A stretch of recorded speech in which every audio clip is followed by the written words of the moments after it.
Right, here we are. Finally got my hands on the new great Unclean one. Been a long time coming, but there we have him.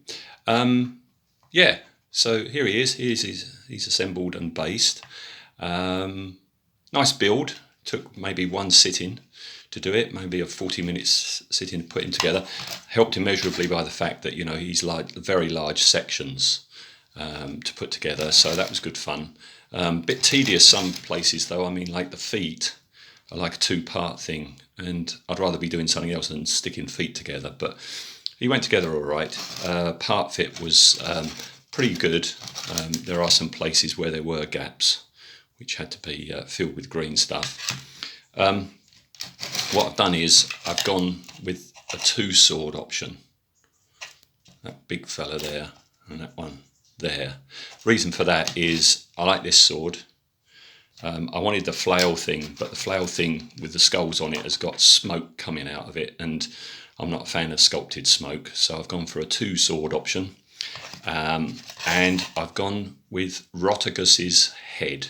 Right now, I don't like Roticus. I don't like the mouth coming out the hands, so I've gone for a standard Great Unclean one. But I've used Roticus's head because I do like that shroud that's over his face, and especially I like, if you can see in there, all the maggots coming out of his mouth. That's going to be good fun to do. And when putting him together, I mean, Roticus, he's only got that one round eye visible because the shroud is covering the eye up, but I really like that droopy right eye that he's got there. So what I've done is I've snipped off the shroud and just put a bit of green stuff in there. So mine isn't Roticus, he just looks like Roticus. All right, so that's him done. All right, so that's him. Can't wait to get started. I'm off to the car shop to get some car primer when the shop opens. So that's that. Colour scheme wise, now I wanted to do flesh tones, but I'm rubbish at flesh tones and gore.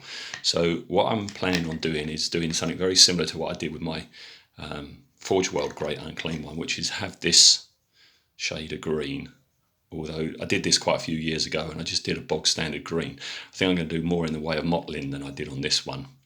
I'm thinking very similar to what I've got here on the intestines for his intestines, but I made a mistake. What I don't like about what I did with this one is pretty much all the gore is exactly the same colour scheme. So I'm going to vary mine up. You see that bit there is very similar to what's going on down there. So a bit of a variation. And for all his puzzles, and where are they? All his puzzles and boils and things like that that he's got going on, which I've just only noticed here. I don't think I really did those ones.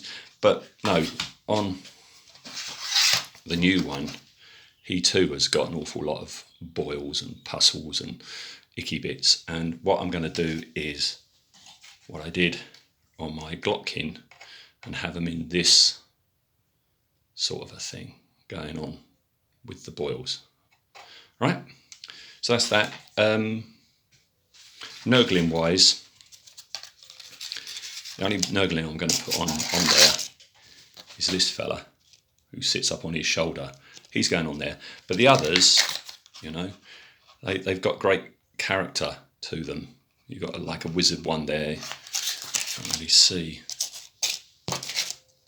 You've got a champion one there, and another one with a mace there. What I'm planning on doing is paint these separately, and then at some point I'll get the Nurgling kit and have a big pile of Nurglings, and each of these will be the champion that leads those Nurglings.